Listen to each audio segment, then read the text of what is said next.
So good morning, everyone. Morning. My name is Melvin Williams. I am the author of There's a Mentor in You, Small Actions of Belief Make a Difference in a Life.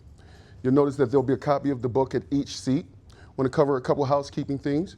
We're going to spend the time talking about how C-Tech changed my life. There's some information about C-Tech on your seats. If you find this curriculum to be interesting, please fill out the form and we'll get it over to C-Tech. One last disclaimer, I don't work for C-Tech. I am here on my own to talk to you a little bit about how it changed my life specifically. So most of us have already saw this picture. It's a receiving room, right? It's nothing new, nothing. But what's important about this picture is you have individuals coming in and you have individuals coming out, right? So let's talk a little bit about how individuals get inside of the prison. So before we go that far, we're going to start with a dedication. This whole speech is dedicated to each and every last one of you in this room. Without your commitment, without your dedication to educating people, the whole system would fall apart. So I want to let you guys know this. To the world, you may be one person, but to one person, you may be the world. So keep doing the hard work that you're doing because it does make a difference. Those seeds that you sow within these individuals, they may not flourish now, but it may take 10 years. It may take 20 years, but eventually they will get the drift. So how did we get here? How did I become an at-risk youth? Well, on September 4th, 1983, my father was murdered. As you can see, he was shot 5 times by Christopher Barry, orchestrated by his alleged best friend, Reggie. Because of this, I grew up suffering from PTSD, never really wanting to build a relationship, never really trusting another man, because the one man that my father trusted actually murdered him, right? So how does that manifest itself into a young man? A young man that doesn't believe that he's going to live to be 18, right? Because my father died at 22 years old. So I made decisions through my whole life as if I wouldn't be here. So let me tell you a little bit about my story. So like I said, my father was murdered in 1983, allegedly by his best friend. And it was very hard on my family. So the first thing my mother did is she wanted to soothe the pain, which most women do. They wanted to soothe that pain. She wanted to get rid of it. So she found a new boyfriend. Lo and behold, the pain was being soothed. But what she didn't realize is that this new boyfriend was an abusive man. So I spent the next 3 years of my life after my father was murdered, 3 years old. So we put this thing in perspective. By the time I'm 6 years old, I'm seeing my mother get her eye black. I still vividly have a memory of my mother standing at the top of the steps inside of Passyunk Projects, inside of Philadelphia, Pennsylvania, and this man hitting her and her nose expanding and blood flowing everywhere. So, lo and behold, adverse childhood experiences, father passed away, father murdered, mother's in an abusive relationship, and she tries to cope even more. And now she moves on to drugs. So when she moved on to drugs, at first when I was young, I just thought that she was selfish and she just was moving on to drugs. But I didn't realize that she was trying to substitute the pain again. When my father was murdered, my mother and my father actually got married. They were having a ceremony. The next day, all of our family were at the house. My father's on his way to get his nephew. He meets up with these 2 gentlemen and they murder him. So think about this. My mother was married to my father.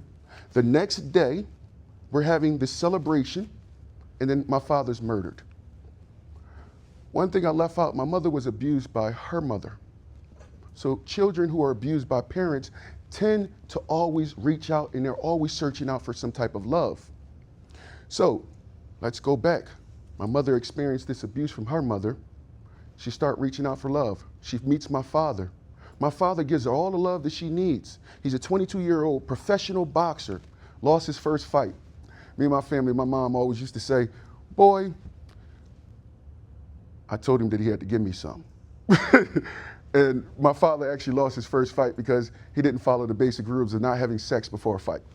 So, so lo and behold, my mother spent this part of her life trying to cope and suit with losing her husband, being in an abusive relationship, becoming addicted to crack cocaine.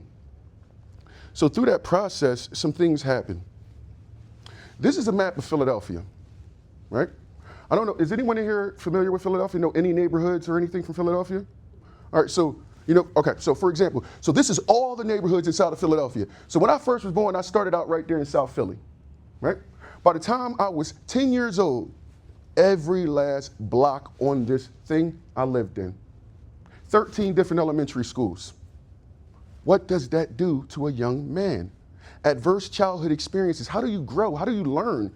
How do you build relationships? I've already told you that I suffer from PTSD. Wouldn't that be compounded more that if you're moving to every neighborhood in the city? I grew up in the 80s. It was rough. Never able to build a relationship, right? I already don't trust people. And then you're coming into a new school district multiple times, 2 and 3 times a year, trying to establish your personality. So I grew up in some of the roughest neighborhoods in the city. I would actually say I grew up in all the rough neighborhoods of the city. We settled down into the projects. This is a vision of 11th and Cumberland, one of the worst areas in the city. It's kind of been gentrified now that they have a lot of stuff up there with Temple. But when I was growing up, it was really bad to live here. So can anyone in this room tell me what this picture is? Does anyone remember this movie? You want to go? Law-abiding citizen. And it's so ironic that we just had this conversation in your breakout session. This prison right here, or the picture, the image of this picture, I want to start with you guys, and I want you to understand. If you saw this movie, you knew what it was like to be inside this prison. So now I'm going to take you on a path of myself. By the time I was 12 years old, I was arrested for the first time. By the time I was 16 years old, I was adjudicated to a juvenile facility. At that time, I didn't believe that I had any talents or skills. And this is why it's so important for you guys to understand the work that you guys do. I met a gentleman named Mr. David. This was in 1997. The placement was called The Terraces, but you guys have been in corrections, so you might have heard of Vision Quest. And that's the name of the facility now. So I met this gentleman, Mr. David. And a 16-year-old young man who believed that he didn't have any talents, had low self-esteem, did not trust people. And I get over to the juvenile placement, and they got us in there with a lot of juveniles from Oak Hill inside of DC. So I didn't realize it. Here it is, I'm adjudicated because I ain't going to school. But they literally have us in a facility with young men that committed murders, right? That were serving juvenile life. They got them from over in DC and brought them down to Pennsylvania. So my early childhood experiences in this particular place was harsh. But this gentleman named Mr. David, he was my counselor. I said, Mr. David, man, I don't have no skills, right? And Mr. David did 2 things for me. He says, Melvin, all I want you to do is I want you to write down how you feel. I said, I can do that. And he said, I have the next thing for you. I have a book. It's called Don't Sweat the Small Stuff, and it's all small. Lo and behold, I started writing everything down. And guess what happened? We started a school newspaper. I wrote my first poem. The process of it developing into a writer and a speaker started when that man put confidence in me and said, just write how you feel. The first poem I ever wrote was a poem titled Ghost. It was a poem that I wrote to my father, right? I didn't understand what was coming out of me, but really what I was trying to do is I was trying to express all those feelings to him that I never got the opportunity to do. Right? So it came out. So now let's fast forward. Here, this is the House of Corrections. There's a very important story with this. So like I said 12 years old, 16 years old, adjudicated.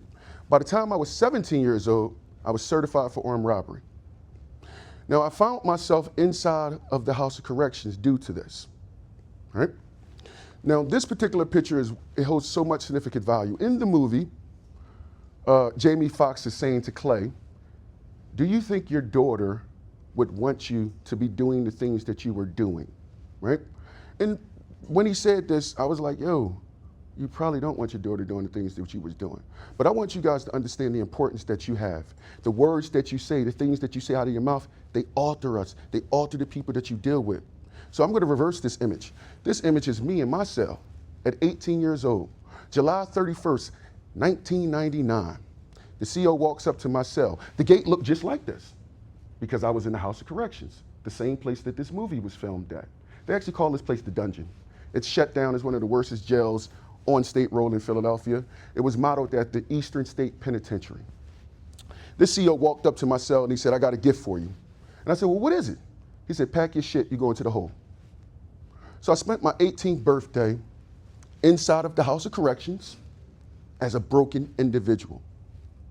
So in this first half of the presentation, we're really talking about how the people that you see or the people that you help, what they're like when they actually get there. So for example, at-risk youths. For me, I was arrested at 12 years old, adjudicated at 16, armed robbery, certified into the juvenile justice system, into the court system, sentenced to 1 to 3 years in the state penitentiary by the time I was 22 years old. And at that point, I lost all hope. Now, I truly believe that everyone in this room is in the business of providing hope, right? Because it's the hope. It's the skills on top of the hope. Like I said, I was convicted, indicted, sentenced to 1 to 3 years in the state penitentiary for selling heroin, right? I was a drug dealer, right? But the long story short, it's the only thing I ever knew. It was the only viable skill set that someone ever taught me. As we go further into the presentation, you will learn that I got a certification and I learned how to make money. But prior to that, my lesson started out like, go get a $15 rock, right? Bag that $15 rock up to $35, right? You take the $5, you get your fried 3 chicken wings, rice and gravy. You take the $30, you go buy 2 $15 rocks. You bag that up, get your food again. Next thing you know, you got a 16th. From the 16th, you got an ounce. From an ounce, you got a half. From an ounce, you got a quarter. From a quarter, you got a half. From a quarter, you got a half. From a half, you got an ounce. From an ounce, you got 4.5, right? So these were the initial sales tactics that I was taught as a young man. So ideally, I would truly believe that the only way to make money is to sell drugs. And I will leave you with this most important thing. I grew up in the 80s. I grew up in a time where selling drugs was not cool. Most of the people that I knew that sold drugs, they sold drugs to get out of where they were living at. It's not necessarily what we're dealing with right now, right? So there's been a paradigm shift. Some of these kids are just selling drugs because they ain't got nothing else to do. They're selling drugs because they're trying to get high themselves. But I really generally don't see people saying, I'm selling drugs to get out of the ghetto. That whole paradigm has shifted, right? So now where do we get? Let's give you guys my introduction to correctional education. So I would lead and tell you guys that every single accomplishment that I've made in reference to education happened within corrections. For example, Bolingbrook Preparatory School. It is a former school that is no longer there. It was in Kemar, Maryland. When I was decertified in 1999, one of the first things that happen when you go back into the juvenile court system is they have to find somewhere to house you, right? And Pennsylvania said, you robbed somebody in your class. You got a high profile case. We're getting you out of PA. We're sending you to Maryland. So this school decided to take me. This school was unlike any school I had ever been at before. It was run by your peers. Now, most of you might know that sharks eat fish, right? And what I mean by that is that aggressive individuals will devour individuals that are not aggressive, right? So let's just say I consider myself a whale, right? So then I get to this placement and I'm being told to do it by my peers, not the staff, other kids that look like me. Now I just came from out of the House of Corrections, right? So to give you some backdrop, in 1999, the individuals that were in there, they were murderers. My first cellie, his name was Felix Summers. If you guys Google Felix Summers right now, you would see that Felix Summers was originally sentenced to life in jail for murder, right? But he was a juvenile. So then laws changed and they came back and they said, you know what, we can't give a juvenile life. So then they resentenced him. But Felix was vindictive. Felix had witnesses that saw what he did. So he got out on bail and he killed the witness, right? This was the first person that I met when I got to jail. Now, I bring this point up because you guys are all in the business of teaching, right? What do you think I learned from Phil? How to become a better criminal, how to do these things, right? So by the time I had gotten to a juvenile placement, I had already learned how to be the best version of a criminal that I could be. I had already learned how, well, I couldn't say I learned how to beat a body because he was in there, he got caught. But I could just say that I had already learned some of those circumstances. So fast forward, I get decertified. They send me to Bolingbrook Preparatory School in Kemar, Maryland. Bolingbrook Preparatory School killed a student. I was there in 1999. Actually, I was there in 2000. In about 2008, they killed the student and they closed the school down. But let's just say that the things that happened to me while we're there are the things that drive me today. For example, Bolingbrook Preparatory School provided high school diplomas for people. Excuse me. They provided high school diplomas. If you look up on the screen, you see that right there? August 31st, 2000. That's Melvin Williams' high school diploma. That same kid that in 1997 said that he didn't have any talents, he didn't have any skills. Let me give you guys another example. I said that all my accomplishments happened within corrections. I told you that I went to 13 different elementary schools, right? And I didn't know I was smart. What I mean by that is I didn't get my first straight A report card until I was in corrections. A controlled environment, a safe environment. I ate before I went to school, right? Like I said, sharks eat fish. I ain't worrying about the students that's in the classroom, right? So I was able to focus on the core things, right? Education. So got my diploma. I actually took my GED, but in the state of Maryland, a GED is equivalent to a high school diploma, right? This is over 20 years ago. So let's look at these list of accomplishments. I participated in Vision Quest, right? It was a program that was focused on personal development, building out men. If you ever heard of it, I don't know if you guys ever heard of Vision Quest, but what they do is they take you and they put you like on a trail, and they got you like just traveling on the trail, and they're teaching you about discipline and all of that different type of stuff. Mentorship. Remember, I suffer from PTSD, so I never wanted to let anybody come into my life, but it was a educator named Mr. David that was able to reach me. Academic achievements, first straight A report card, happened while I was in jail, while I was in the facility. Creative writing, wrote my first poem, right? So everyone is here, they have a book that's sitting on their desk, right? So we're gonna attribute that book to you guys' industry. Because Mr. David said, write down how you feel. Mr. David understood that if you just give a chance, if you give a child a chance to show what talents that he have, they will come out. Similar to what you guys are doing when you guys are putting these curriculums together. You're trying to find out the best way to maximize training for these future people that are going to come out and how to get them working again. So like I said, I wrote my first poem. I started to build trust. I achieved some academic success. Now we're going to shift to this broken kid. This broken kid, he got upstate. And when I got upstate, I already had my diploma. So let's talk about what that looks like. I got a 1 to 3, right? I'm from the streets. I can sleep that first year away, right? That's the way they talk. That's the way they like, yeah, man, I'm bidding. I got a 1 year. I ain't even worrying about it. I'm cool, right? But my judge said, let me look at your history. You've lacked discipline. You've lacked a father. You've had a mother that's been on drugs. You've had a mother that's been abused by her, mind you, my grandmother worked for the Department of Human Service. So if no one knows what that is, she was a counselor for child abuse, but yet she was abusing my mother, right? So I get upstate and I'm this broken individual, only understanding that the only way that I can make money is by selling drugs. And let's be clear, I'm now 22 years old. Only way I can make money is by selling drugs. And then a few things happened to me. I get up to Q-Hannah Motivational Boot Camp. When you get up to Q-Hannah Motivational Boot Camp, all residents were required to take the C-Tech program.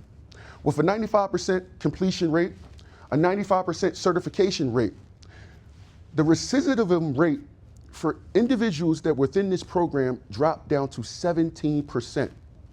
The reason why I'm sitting here speaking to you guys today, this is the same program I was in 20 years ago. These facts, the data that you see, that's the program that I started in, right? And if you look over on the other side of the picture, I put this here because I said C-Check changes lives. The person I'm standing next to, does anyone know who that is? Fetterman, Senator Fetterman, right? So I go from in the correctional facility to now sitting with lawmakers. Now I'm making active decisions with lawmakers, influencing the things that they're bringing to their constituents within their community. So, one of the things through C-Tech, which was unique about this, is the C-Tech program was sold through Penn State University.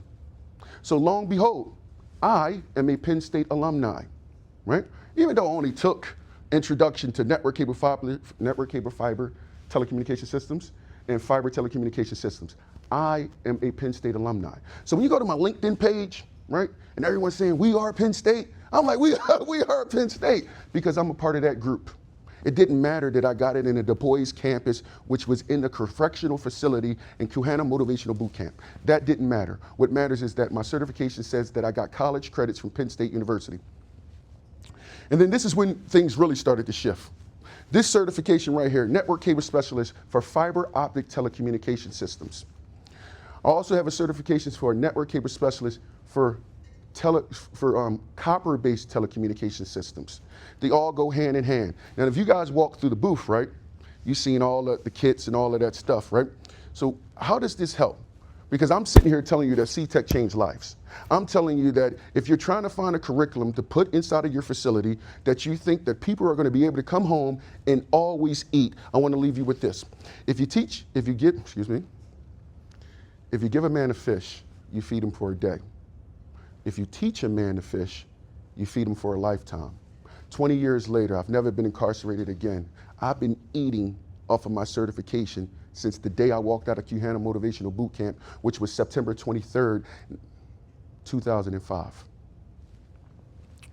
So let's draw down into it, right? An introduction to telecommunications, right? Just the basic certification. So how did that make me employable, right? How does introduction to telecommunication make me employable? Well, back then, we all used the internet, right? And it was on this really cool thing called dial-up, right? So we hadn't started to evolve and all this stuff, right? So we were using dial-up internet, right? So I understood dial-up internet because I had this certification in telecommunications, right? So now I became more marketable, right? I became more employable. But we'll get into that later. I just wanted to spend a little bit of time and show you some of the curriculums and show you some of these things and tell you that if this curriculum was within your facility and the person actively participated in it, and I'll give you an example. I sat in boot camp, and you're not allowed to sit down in this particular boot camp. So I got up at 4 a.m. every morning, and it's so funny because I told a few people in here that I'm an early riser. I didn't realize that I've been getting up at 4 a.m. since I was in boot camp. Right? They re-traditioned the way that I got up. I didn't get up lazy. I got up ready to work. So I had to get into the kitchen at 4 a.m.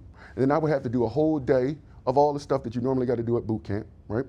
And then I would go to my C-Tech class, right? So I learned all of this cool stuff.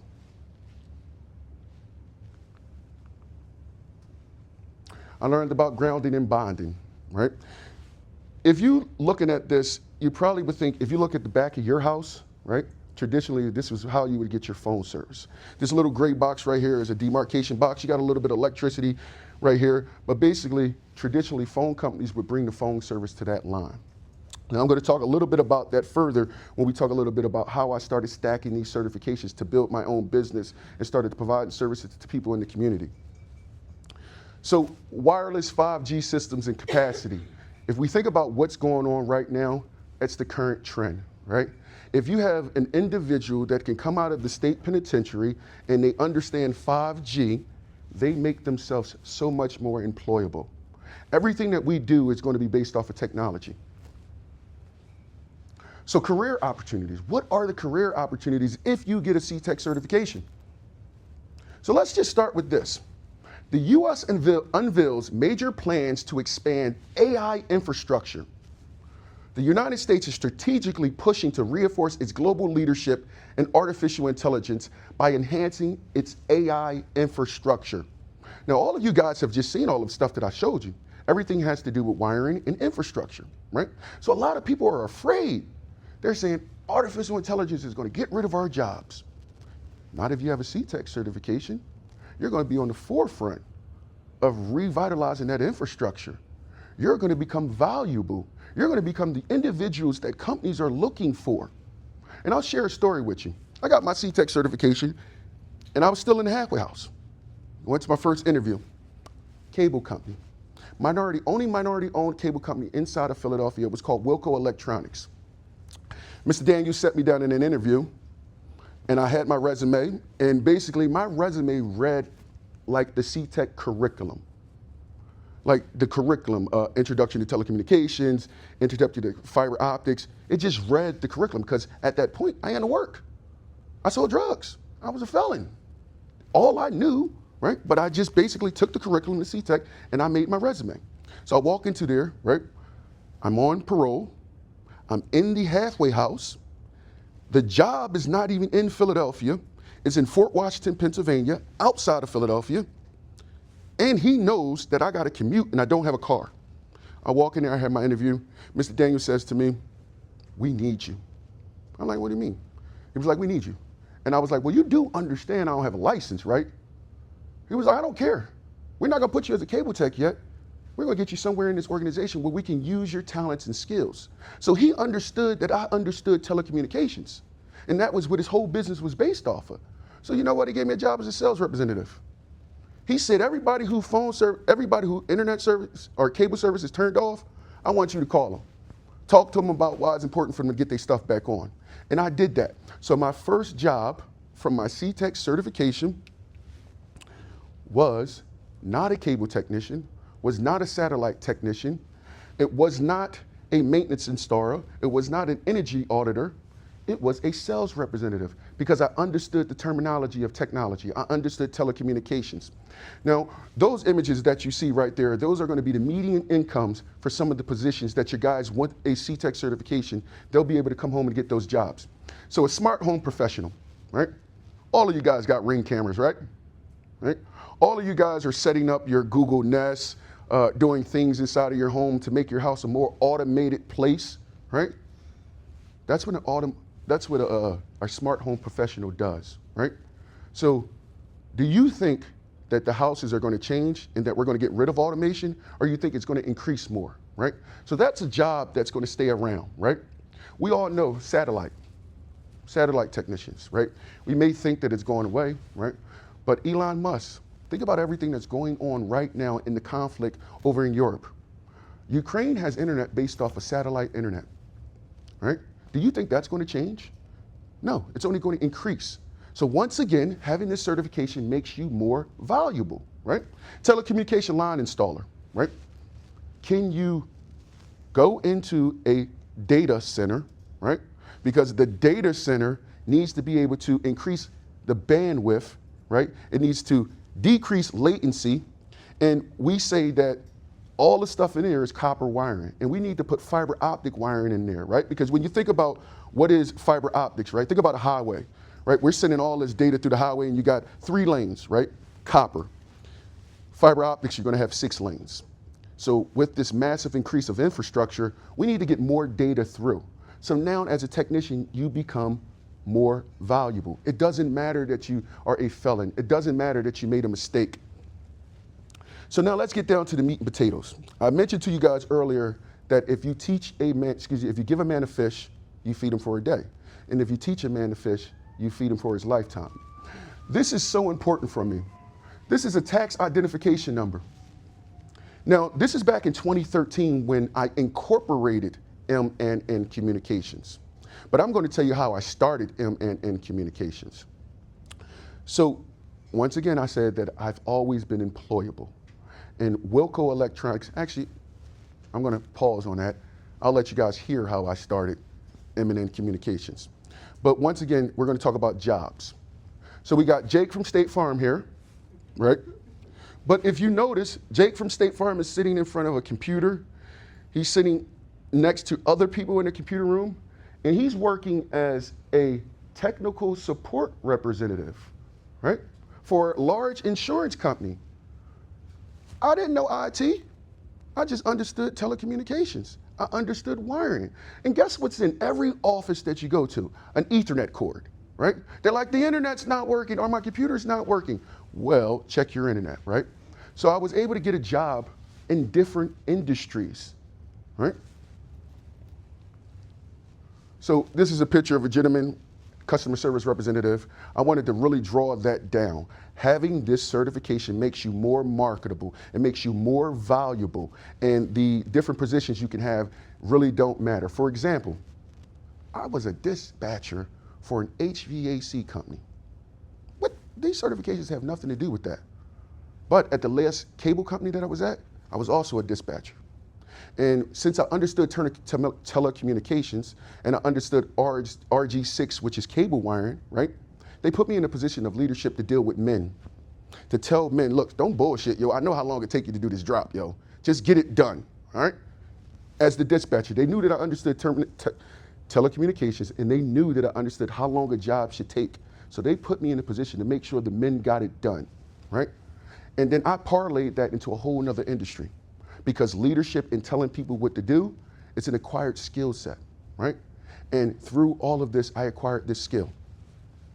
So then, what is this significance? This is our logo. This is M&N Communications, right? So besides the fact that I am the founder of the Philly Made Us Foundation, my core business started at M&N Communications, right? We're IT solution provider now. But what we started out doing is we started out selling DSL, right? Now I mentioned to you guys that DSL was somewhere down the line. So I'll share with the story before we get into this. So we'll stick with DSL.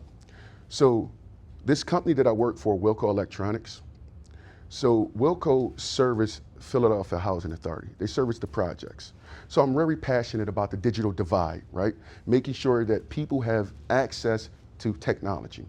So Wilco Electronics, back in 2011, 2012, right before I incorporated M&N Communications, they said, we want to provide internet to Philadelphia Housing Authority. And then they went ahead and they were going to set the deal up, right? And because I was a sales representative, I was working with them with the deal. And then Wilco got a thing that they had to invest money into the infrastructure. So they pulled out of the deal. So because I was so close to the deal, and I had a friend that was brokering the deal, I said, well, what do I need to do to become an internet solution provider? So I called them up. They said, well, you just need a credit card and a website. So I said, well, I can get those two things. They're not that hard, right? So the first thing I started doing for M&N Communications was reselling Verizon DSL service. Now, why was I able to do that? Because Verizon ran the internet service to the demarcation box, which is the gray little box that is behind your house that you learn about within your CTEC certification. So from the door, I knew that all I got to do is get Verizon to connect the internet. There was another problem with Philadelphia Housing Authority. People didn't have phone jacks in their house, right? So I said, hold on. I got the certification. I can easily create phone jacks. That's easy. I know Cat 3, I know Cat 5. I'm going to do this. I'm going to start my own business. And lo and behold, it started. Now, there's two reasons why that happened. When you're a felon, you spend the rest of your life in fear. Fear of how much money you can make, fear of when you're going to go back, fear of how your family has been affected. So I'll go back and I'll tell you that when I sat in that boot camp, I had those fears. I had the fears of whether I would be able to make the amount of money to sustain my family, right? And even though I worked, I said, I will not work for certain low numbers. So even though these jobs hired me, they darn sure try to lowball me, right? They darn sure lowballed me. Wilco Electronics started me $11 an hour, right? I had to leave Wilco Electronics because they didn't see the value in me because I was a felon. I left them and went to another cable company. They paid me $15 an hour, whereas I actually held two positions, became the dispatcher. Then because Wilco realized that they let the talent get away, they said, Melvin, come on back. We're going to pay you $17 an hour. So that's how I went back and I was able to start my own business by being at the right place at the right time, okay? So I told you before that knowledge is power. If you give a man fish, I'm not going to repeat that. But this image is an image of me doing my first job. What you'll notice is that that's some Cat 5e cable. We got 3 spools of cable. And all I'm doing is I'm running cable in a law firm so that they can connect their internet service, right? They need their network closet built out.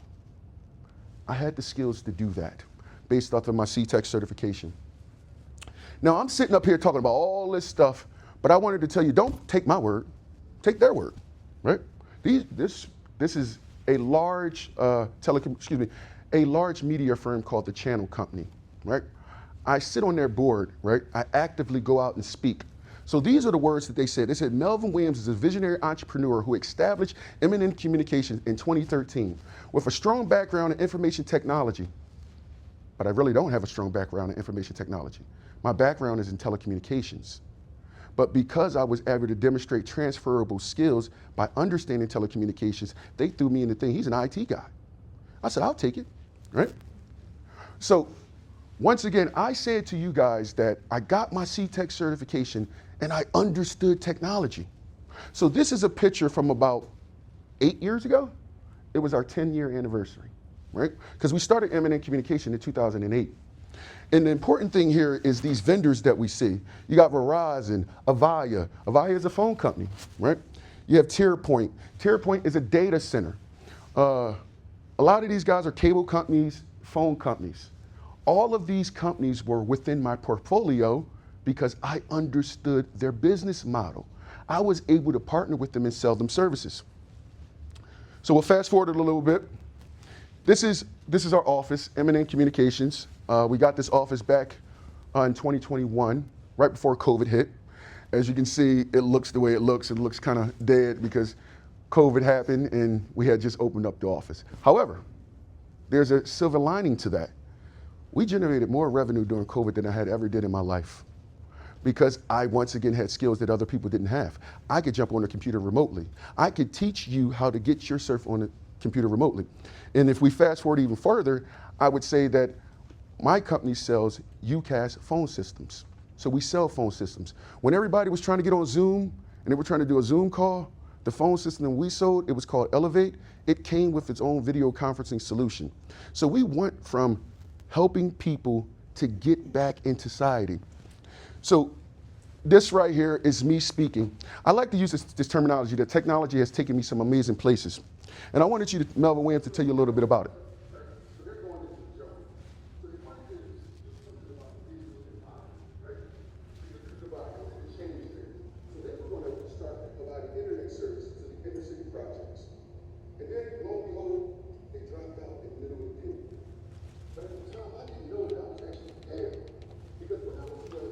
Can everyone hear that? Not really. So what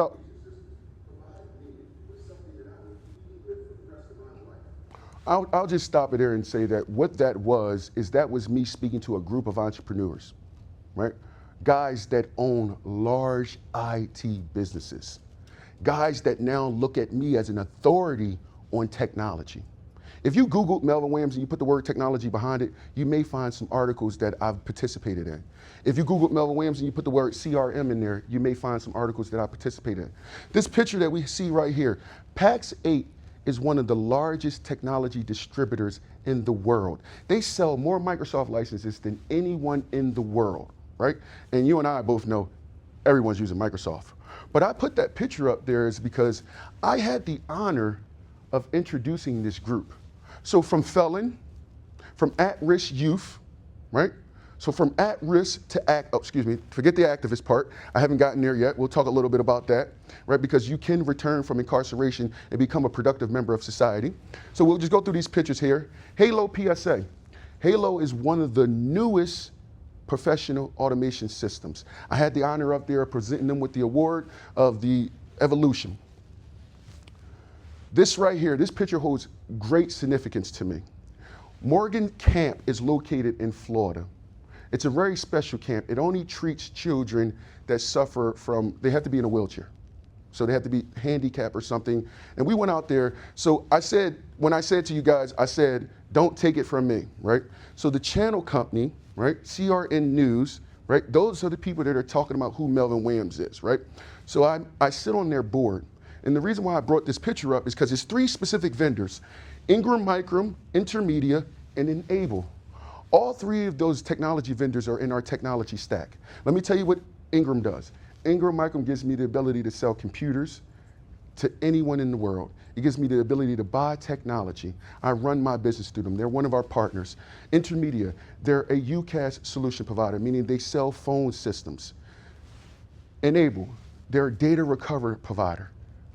I'm able to partner with all of those through my CTech certification because I understand technology. This picture right here that you see, everyone here owns a company.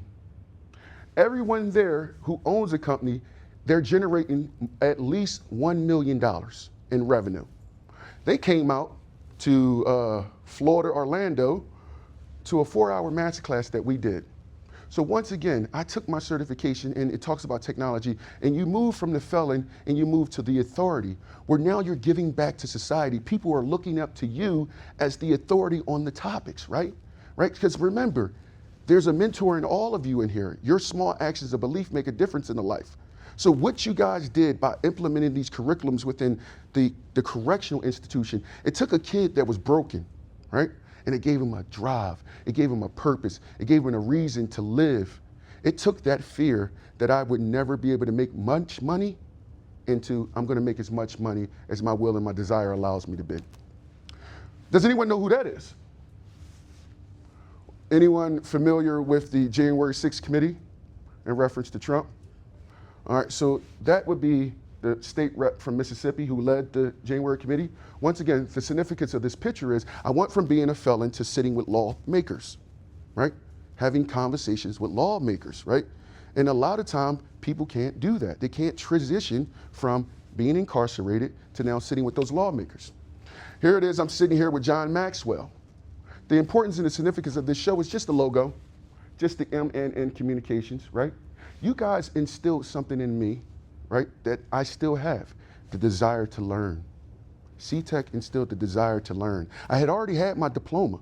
I got it when I was in juvenile facility. And now I got a trade, right? So my desire to learn still goes on to this day.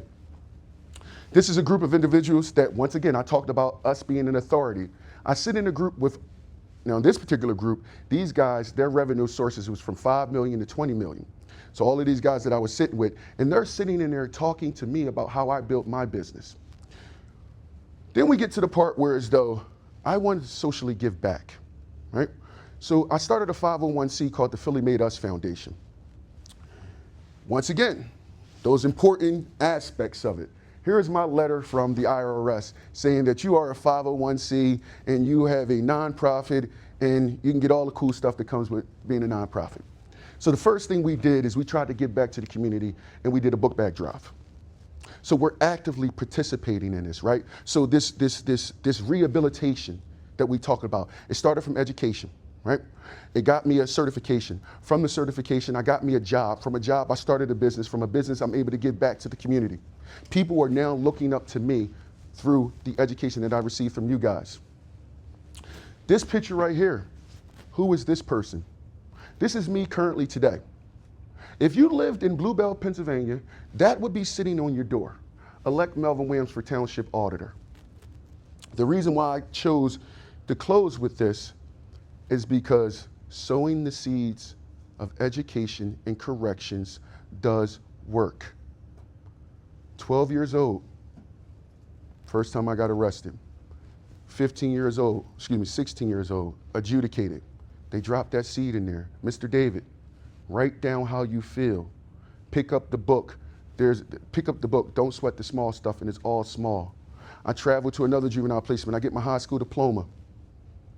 I get college credits. I am becoming rehabilitated as we speak. So this man that you see is a product of who you guys are, because I am the sum total of all those I've interacted with. And without your guys' desire, without your will, without the things that you guys do, I truly don't believe that I would be here. And that's why it was so important for me to speak here and give back. So within conclusion, I want you guys to remember this. C-Tech transforms lives. It promotes rehabilitation. It reduces recidivism. And it provides you with a brighter future. So I'm going to say that one more time. It transforms lives. It promotes rehabilitation, reduces recidivism, and it allows you to have a brighter future. And if you guys can't get behind something like that, I don't know what it is that you can get behind every single day to make a difference in someone's life. And it's because someone made a difference in my life. It's the passion that you guys have. I wanted to thank each and every last one of you guys, because when I came in here, there's two types of people that you can experience in corrections. Being as though I've been in corrections a lot in my youth, I heard these little sayings like job security, right? Now that's a CO saying to an individual, keep coming back. I get a job security. So that's the first type of person that's in your industry, the one that just gets up and goes to work every day to make somebody else's life fucked up, right? And then it's you guys.